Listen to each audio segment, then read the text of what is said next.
दस्तखत के next episode में आप लोग देखोगे कि किरण ने तो अपने घर वालों को ये बता दिया है कि सैफ किसी और लड़की से मोहब्बत करता है। तो यहाँ पर जैसे ही किरण का बाप कमरे में जाएगा तो वहां पर उसकी माँ उससे बात करने की कोशिश करेगी कि आप किरण के बारे में इतने मुतमईन कैसे हैं, हमारी बेटी के साथ जुल्म हुआ है तो आप उनसे बात क्यों नहीं करते इस बारे में कि उन्होंने हमारे साथ झूठ क्यों बोला। तो वहां पर जो किरण का बाप है वो और ही सोच का मालिक है। वो चाहता है कि बेटी का घर बस जाए बस किसी भी तरह। तो वो अपनी बीवी से ये बोलेगा कि ये जो मर्द होते हैं ना, ये औरतों पर रोब जमाने के लिए अपनी पुरानी मोहब्बत का जिक्र कर देते हैं ताकि वो इन पर रोब रख सकें। तो अब कुछ भी ऐसा नहीं होगा। तो दूसरी ही तरफ जो किरण का मामू है वो उससे काफी ज्यादा मोहब्बत करता है। तो तब वो किरण से ये कहेगा कि तुम पढ़ी लिखी हो और सब कुछ जानती हो तो तुम इस जुल्म के खिलाफ आवाज उठाओ और अपने हक के लिए लड़ो। लेकिन किरण ऐसा कुछ भी नहीं करेगी क्योंकि वो जानती है कि उसके माँ बाप कितने मजबूर हैं और वो उनकी खातिर अपना घर जरूर बसाएगी। तो दूसरी ही तरफ जो सैफ है जब वो घर जाता है तो वहां पर उसके बाप को उसकी हरकतों के बारे में पता लग जाता है कि वो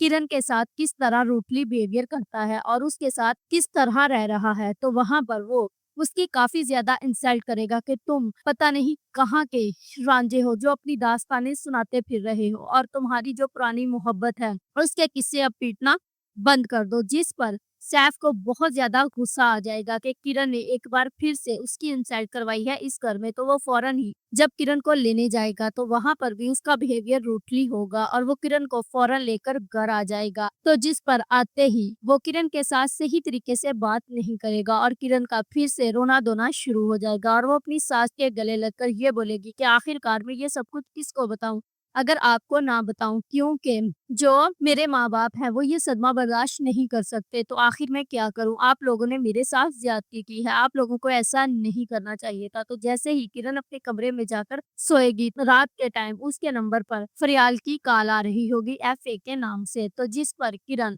सुबह उठते ही सैफ से एक बार फिर से सवाल करेगी कि आखिरकार ये एफए कौन है। तो वहां पर वो उसे टाल देगा लेकिन उसे गुस्सा जरूर आएगा उसके सवाल पूछने पर। तो वो उसको गुस्से में ही बोल देगा कि मेरा एक फ्रेंड है। तो वहां पर जो किरण है वो ये सवाल करेगी क्या ये लड़की है। तो हो सकता है जो सैफ है वो भी तो ना बताए, लेकिन किरण को अब साफ यकीन हो चुका है कि सैफ की जिंदगी में कोई ना कोई जरूर है जिससे वो मोहब्बत करता है और वो अभी भी उससे बात करता है और उसके साथ रिलेशन में है। तो अब इनके दरमियान जो लड़ाई झगड़े हैं वो मजीद बढ़ते ही जाएंगे बल्कि ठीक नहीं होंगे। If you like this video subscribe my channel, press the bell icon for more update.